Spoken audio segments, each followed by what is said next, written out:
Hi, today on Fooled by Plants, I'm letting you in on a secret and giving you my award-winning plant-based chili recipe. This is going to fool everybody into thinking that it's regular chili when in fact it's all plant-based. So let's get started. I have everything already prepped and we're going to do the slow cooker method today. Only because I have stuff to do today and I wanted to cook slowly. You would use the exact same ingredients and the same exact prep if you were cooking it in a pot. You would just simmer the pot on low while the chili came together versus just throwing it in a crock pot. The recipe that I'm going to make today is going to fill up this crock pot probably all the way to the brim. That's just how my recipe goes and I don't want to alter it, so we're going to have a full crock pot full of chili. It's really cold in Pittsburgh today and that's what inspired this. So we're going to get started by, in your pan, we are going to throw about 2 tablespoons of olive oil and 1/2 of a white diced onion. So we're going to get that started in our pan. We'll get that starting to fry up. And actually, it doesn't have to start cooking for very too long before you add the next ingredient. These onions are just in here to kind of help break up our meat substitute. There would be onions in the chili in other ways, and you'll see how my trick to adding more onion into the recipe. But ideally, I always like to throw something else in when I'm using this particular kind of plant-based meat, just to help break it up, especially if I'm going to try to crumble it. You can make this recipe with pre-crumbled plant-based meat and it works just as well. You could even, if you don't like a lot of onions, you could even skip this step. I like a lot of onions, and you're going to find out later in the recipe why my chili is so onion heavy. And that is because of some spices that I use, or actually a spice blend. But we'll get to that here in a minute. So the onions are starting to cook already. So I am just going to go ahead and throw in 12 ounces of my plant-based meat product. Anytime you touch any kind of protein, I don't care if it's real or plant-based, wash your hands. It's very important.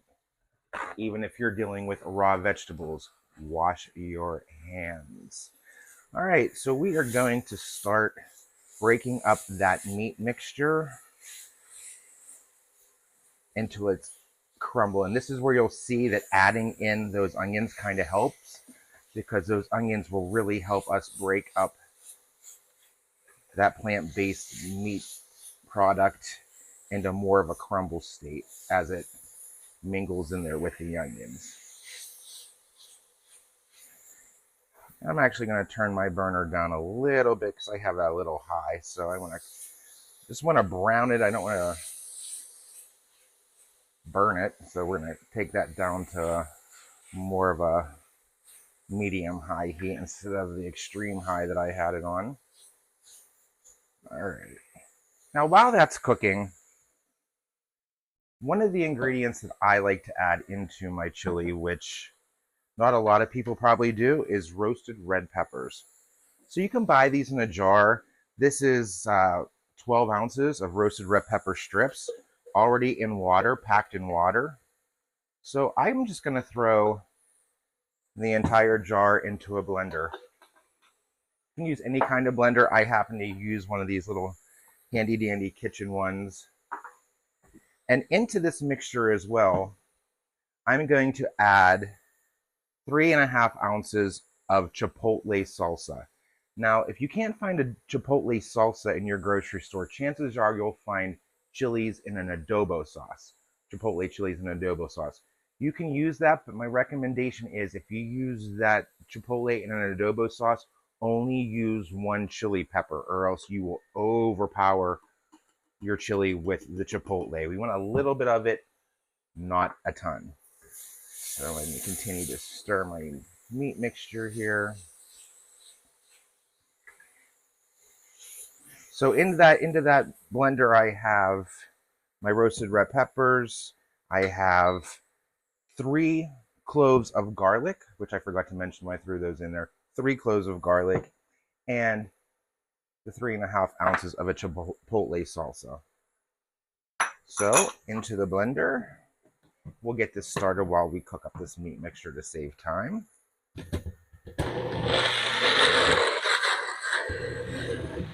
And just like that, those are done. Maybe give another pulse. Forgot the garlic was in there. Okay, so we're browning up our meat still.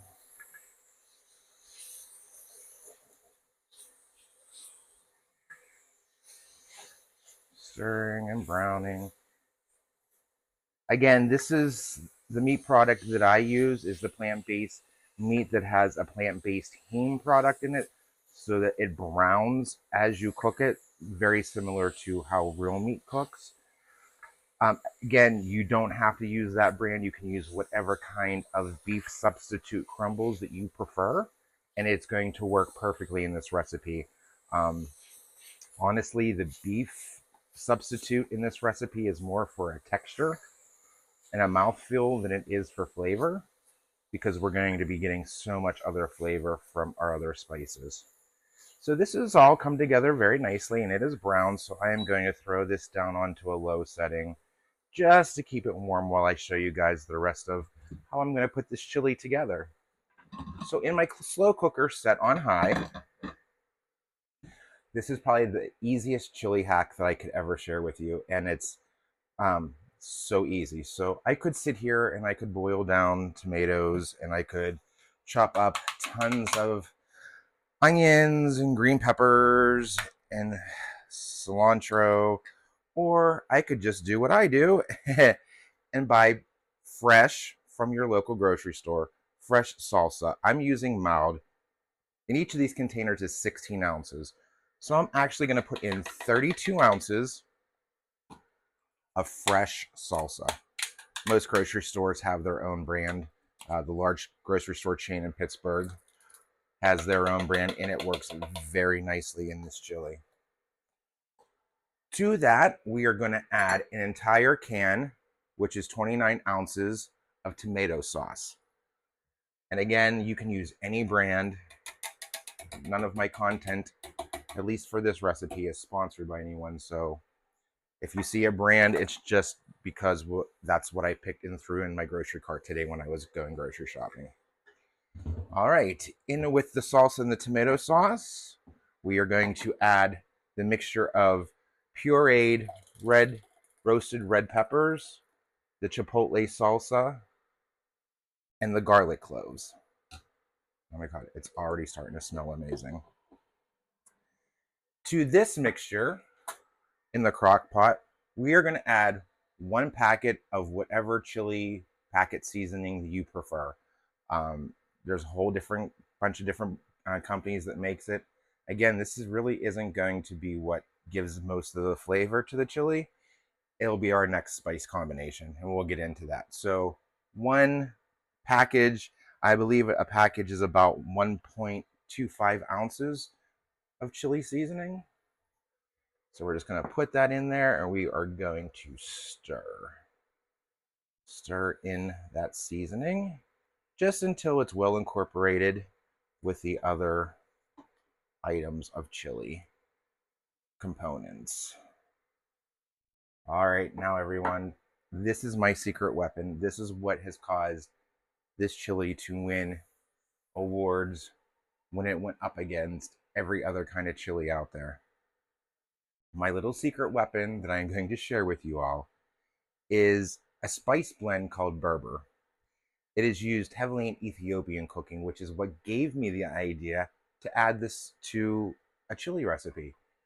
One of my favorite Ethiopian stews is called misir wat, and it's basically a tomato and onions and red lentil stew, but it's spiced heavily with this Berber. So I thought, oh, it's a special spice, and it is special, but it's actually a spice blend, and you can get this in most specialty grocery stores. Luckily, here in Pittsburgh, we have an actual store in our strip district that sells nothing but spices, which is where I get mine, and it's always very fresh. But I am going to add 1 teaspoon, just 1 teaspoon of this Berber spice blend into my chili. Now you might ask yourself, what's Berber? So it's actually a blend of multiple spices. But here's the list of what's in it, and you'll probably understand why I thought this would make an amazing addition to chili, and it really has. So in it, there's cayenne pepper, garlic, ginger, fenugreek, cardamom, cumin, black pepper, allspice, turmeric, cloves, cinnamon, and coriander.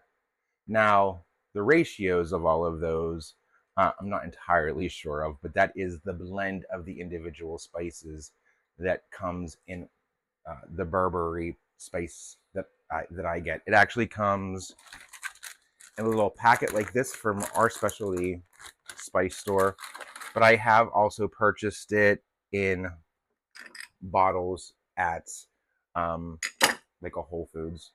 I don't know how else to get around saying that. And it is actually what gives just that 1 tablespoon or teaspoon, yeah, not a tablespoon, 1 teaspoon really brings out the majority of the flavor in our chili. Now, it wouldn't be chili if it didn't have beans in it. And I know that some people would say, well, yeah, it is because I don't like beans in my chili. I love beans in my chili. So to this, I am going to add 1 can of black beans. If you want to rehydrate dry beans, you can do that. Just make sure that their rehydrated weight is about 16 ounces. Dark red kidney beans and light red kidney beans. And folks, I told you this is going to be bringing my crock pot up to the rim. So let's go ahead and stir in our bean mixture. Oh, if you could smell, I wish that you could smell through a camera because this is starting to smell amazing, and it's all because of that Burberry spice. It really is what makes this chili amazing. So to that, we are going to add our cooked plant-based meat substitute and onion mixture. Make sure we get all that yummy goodness out of the pan.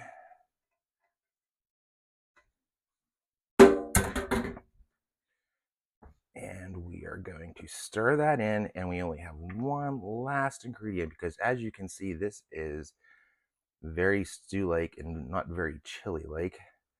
And that's because it needs a little bit more liquid. So we are going to add in 1 cup of water, which does take it exactly up to the brim of my crock pot. I've made this quite a few times. So what we're going to do now is we are just going to give this a stir just to make sure everything is combined, which it is. We're going to throw the lid on it, and we're going to set that on high for about 3 to 4 hours. And that's it. Once this is done, I promise you, it's going to be one of the best chilies that you ever have had the pleasure of having on your palate. So I'll see you back here in about 4 hours, and we'll see. Have I been fooled by plants?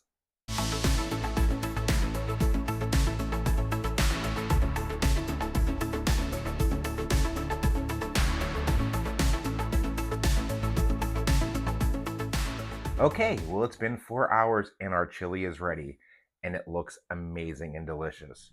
So, time to see, have we been fooled by plants? Take a taste.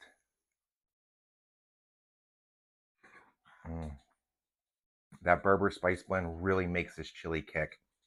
You're going to love it, and so is everyone else. So follow us on all of our socials for more recipes just like this. Be sure to like and subscribe, and for a printable downloadable copy of this recipe, go to fooledbyplants.com. And if you have a recipe idea that you would like to see us turn into a plant-based cuisine, you can go ahead and send us your suggestion at fooledbyplants@gmail.com. Thanks you, and see you next time.